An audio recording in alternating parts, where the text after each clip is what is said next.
কোনে কৈছে মানুহগৰাকী কোন হয় এগৰাকী অতদিনে কংগ্ৰেছত থকা মানুহগৰাকী নহয় জানো 25 বছৰ জীৱন পৰিক্ৰমা কংগ্ৰেছত থাকি আজি সাৰদা কেলেংকাৰী লুই বাজাৰ কেলেংকাৰী ভয়ত পাত বেঙৰ জাপ মাৰি বিজেপিলৈ যোৱা এগৰাকী মুখ্যমন্ত্ৰী হিমন্ত বিশ্ব শৰ্মা নহয় জানো তেওঁ কি কথা ক'ব আহিছে কিবা জীৱনত আদৰ্শ বুলি কোৱা বস্তু এটা চিনি পায় নেকি তেওঁ সেইগৰাকী হিমন্ত বিশ্ব শৰ্মা 53 বছৰ অবৈধ বিদেশীৰ বোজা জাপি দিয়া এগৰাকী মুখ্যমন্ত্ৰী হিমন্ত বিশ্ব শৰ্মা নহয় নেকি বিদেশীৰ ওচৰত আঁঠু লোৱা মুখ্যমন্ত্ৰী বিদেশী তেওঁ আমাৰ দৃষ্টিত বিদেশী যিসকল আছে 71 চনৰ 25 মাৰ্চৰ পিছত অহা ধৰ্ম যিয়েই নহওক লাগিলে ভাষা যি নকক লাগিলে জাতপাত যি নহওক লাগিলে তেওঁলোকক বিতৰণ কৰিব লাগিব মুখ্যমন্ত্ৰীয়ে সাম্প্ৰদায়িক ৰাজনীতি কৰি মানুহৰ মাজত বিভাজন সৃষ্টি কৰিছে আৰু 53 বছৰ অবৈধ বিদেশীৰ বোজা হিমন্ত বিশ্ব শৰ্মাই অসমক জাপি দিছে গতিকে বিদেশীৰ ৰক্ষক হিমন্ত বিশ্ব শৰ্মা এতিয়া বিদেশীৰ প্ৰতি প্ৰেম কাৰ আছে প্ৰীতি তেওঁৰহে আছে আমি বিদেশী খেদাব লাগে বুলি কৈছোঁ কিয় নেখেদায় বিদেশীসকলক চিনাক্তকৰণ আজিলৈকে কিয় কৰিব পৰা নাই 6 নম্বৰ দফা দিবলৈ তেওঁলোকৰ দম নাই কিয় তেওঁলোকে ৰাষ্ট্ৰীয় নাগৰিকপঞ্জী উন্নীতকৰণ কিয় নকৰে ডিলিমিটেশ্যন কৰাৰ পাছত তেওঁলোকে কাক সুৰক্ষিত কৰিলে অসমৰতো কোনো খিলঞ্জীয়া থলগিৰি ভূমিপুত্ৰ সুৰক্ষিত হোৱা নাই 50 বছৰ বিদেশীৰ পৰা অসম সুৰক্ষিত হোৱা বুলি কোৱাৰ পাছত 26 চনৰ নিৰ্বাচনৰ 2-3 মাহৰ আগত আকৌ কেনেকৈ বিদেশীৰ সংকট দেখিলে গতিকে মুখ্যমন্ত্ৰী হিমন্ত বিশ্ব শৰ্মা অবৈধ বিদেশীৰ ৰক্ষক আৰু তেওঁলোকৰ বিদেশীৰ লগত তেওঁলোকৰ হনাপুটকা আছে আৰু কোনো আদৰ্শ নোহোৱাকৈ ৰাজনীতি কৰিছে কেতিয়াবা আছুৰ পৰা বহিষ্কাৰ হৈছে কেতিয়াবা আলফা কৰিছে কেতিয়াবা সালফা কৰিছে কেতিয়াবা তেওঁ কোনো আদৰ্শ নাই কংগ্ৰেছ আটাইতকৈ বেছি থাকি আটাইতকৈ বেছি দুৰ্নীতি কৰিলে তাৰা দাসৰ লগত মিলি দুৰ্নীতি কৰিলে তেওঁৰ পৰিয়ালৰ মানুহে কেনেকৈ চাকৰি পালে তেওঁ যিবোৰ এতিয়া হিমন্ত বিশ্ব শৰ্মা গেঙৰ মানুহ সেইসকলে কেনেকৈ চাকৰি পালে মহন্তকে ধৰি বিভিন্ন মানুহে কেনেকৈ চাকৰি পালে এইবোৰ কথা সকলোৱে জানে গুৱাহাটী বিশ্ববিদ্যালয়ৰ যিসকল PGSU মানুহ আছিলে তেওঁলোকক কেনেকৈ চাকৰি দিলে এনেকৈ চিঠি লিখি এইবোৰ চবেই জানে অসমত দুৰ্নীতি কৰা অসমত সাম্প্ৰদায়িক ৰাজনীতি কৰা অসমত অবৈধ বিদেশীৰ বোজা জাপি দিয়াত সমৰ্থন দিয়া মূল ব্যক্তিগৰাকী হিমন্ত বিশ্ব শৰ্মা তেওঁ কথা কোৱাৰ অসমৰ মানুহৰ আগত কথা কোৱাৰ কোনো নৈতিক অধিকাৰে নাই আৰু তেওঁৰ কথাৰ মূল্য অসমৰ ৰাইজে দিব নালাগে কেৱল মাত্ৰ মুখ্যমন্ত্ৰীৰ আসনখনত থকাৰ কাৰণে মানুহে তেওঁৰ কথা শুনে কিন্তু মুখ্যমন্ত্ৰী আসনখনৰ কোনো গৰিমা নাইকিয়া কৰি দিছে জিটি কথা কয় জিটি প্ৰলাপ বকে আৰু যেতিয়াই তেতিয়াই জিটি কথা কৈ অসমৰ ৰাইজক বিভ্ৰান্ত কৰিব খোজে গতিকে তেওঁৰ যিবোৰ কথা কৈছে এইবোৰ কথাৰ কোনো মূল্য নাই আৰু যিগৰাকী মানুহে ব্যক্তিয়ে কথা কৈছে সেইগৰাকী 25 বছৰ কংগ্ৰেছত থাকি সব উদৰ পুৰাই খালে চাৰিওফালে যিমান যি কমিশ্যন ৰাজ দুৰ্নীতি সিন্ডিকেট কয়লা সিন্ডিকেট যিমান যি আছে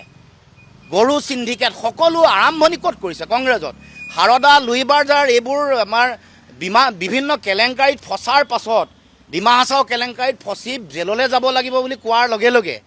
বেলেগে বিজেপিৰ মানুহে মাতি আনি দম দিয়াৰ কাৰণে তুমি বিজেপি কৰিবা নে তিহাৰ জেল তোমাৰ এড্ৰেছ হ'ব এই বুলি কোৱাৰ পিছত পাত বেঙৰ জাপ মাৰি পিনে বিজেপিলৈ গৈছে গতিকে এইবোৰ কথাৰ কোনো গুৰুত্ব নাই সময়ে সকলো কথা চাই আছে এতিয়া ক্ষমতাত বলিয়ান হৈ আছে কাৰণে টকা পইচাৰ শক্তি আছে কাৰণে ধনবল বাহুবল টকা বলৰ যোগেদি ক্ষমতাত আছে অধিষ্ঠিত হৈ ক্ষমতাৰ পৰা যেতিয়া যাব তেতিয়া তেওঁৰ পৰৱৰ্তী দিন সময়ত তেওঁৰ এড্ৰেছ তেওঁৰ ঠিকনা তিহাৰ জেল বা কোনোবা এটা জেলেই হ'ব এইটো নিশ্চিত না আমি অবৈধ বিদেশীৰ বিৰুদ্ধে আছোঁ তেওঁ কিয় এই শব্দটো ব্যৱহাৰ কৰে আমি নাজানো আমি দেশৰ সংবিধানক মানুহ মুখ্যমন্ত্ৰী হিমন্ত বিশ্ব শৰ্মাই দেশৰ সংবিধানক মানে নে নিমানে এইটো আমি সুধিব খুজিছোঁ দেশৰ সংবিধানৰ নামত শপত লৈছে নে মনুস্মৃতিৰ নামত তেওঁ বৰ্ণবাদী চিন্তাৰে কাম কৰিছে গতিকে তেওঁক আমি সুধিব খুজিছোঁ দেশৰ সংবিধানে কৈছে যে 71 চনৰ 25 মাৰ্চৰ আগত অহাসকল তেওঁ যিয়ে নহওক লাগিলে ধৰ্ম যি নহওক লাগিলে তেওঁ অসমত নাগৰিকত্ব লৈ থাকিব তাৰ পিছৰসকলক খেদিব লাগিব গতিকে বিদেশীৰ পৃষ্ঠপোষকতা কোনে কৰিছে কা জাপি দি 53 বছৰ অবৈধ বিদেশীৰ বোজা জাপি দিয়া মানুহগৰাকী হিমন্ত বিশ্ব শৰ্মা গতিকে বিদেশীৰ ৰক্ষক কোন হিমন্ত বিশ্ব শৰ্মা বিদেশীৰ পৃষ্ঠপোষকতা কোনে কৰিছে হিমন্ত বিশ্ব শৰ্মাই হিন্দু মুছলমানৰ ৰাজনীতি কোনে কৰিছে হিমন্ত বিশ্ব শৰ্মাই আমি দেশৰ নাগৰিক আৰু বিদেশী এইটোতহে আমি সীমাৰেখা আনিব খুজিছোঁ দেশৰ সংবিধান মৰ্মে যোনে নাগৰিকত্ব পাব লাগে যি দেশৰ নাগৰিক তেওঁ অধিকাৰ পাব লাগে আৰু যিসকল বিদেশী তেওঁলোকক অসমৰ পৰা বিতৰণ কৰিব লাগে এইটো হ'ল মূল কথা এটুকে নকৰি তেওঁ যিবোৰ কথা বতৰা কৈ আছে ইয়াততো তেওঁ সাম্প্ৰদায়িক ঘৃণা বিভাজন আৰু সংকীৰ্ণতাৰ নীতি আছে এইটো স্পষ্ট কথা আৰু এইটোক লৈ মানুহ অসমক মানে অসমৰ ৰাইজক ইয়াক লৈ তেওঁলোকে সদায় ব্যস্ত কৰি ৰাখিব খোজে সেইকাৰণে 31 লাখ এতিয়া 34 লাখ নিবনুৱা হ'ল 34 লাখ নিবনুৱাৰ ভৱিষ্যত কি মূল্য বৃদ্ধিৰ 180%ৰ পৰা 270%লৈকে বাঢ়িলে। পেট্ৰল, ডিজেল, গেছৰ চিলিণ্ডাৰৰ দাম আগতকৈ দুগুণ বাঢ়িল। এইবোৰ কথা মানুহে কোৱাৰ পাছতো এইবোৰ বিষয়ক লৈ মানুহে আঁতৰত ৰাখে সদায়। 2,16,000 কোটি টকা অহা 2026 চনৰ মাৰ্চ মাহত আমাৰ ঋণৰ বোজা হ'ব। বিদ্যুতৰ মাচুল বঢ়াই শেষত স্মাৰ্ট ডকাইত লগাই দিলে। 5বাৰ খাজানা বঢ়ালে। অসম চুক্তিৰ 6 নম্বৰ দফা কাৰ্যকৰী কৰিবৰ কাৰণে তেওঁলোকে দায়িত্ব পালন নকৰিলে। 98% কৃষিভূমিত তেওঁলোকে জলসিঞ্চন দিম বুলি কৈছিলে, আজিলৈকে নিদিলে। শীতলীকৰণৰ ব্যৱস্থা কৰিম বুলি কৈ কেৱল মাত্ৰ 35টাহে আমাৰ কোল্ড ষ্ট'ৰেজ আছে, য'ত 5,000 কোল্ড ষ্ট'ৰেজ পশ্চিমবংগত আমাৰ কাষত আছে,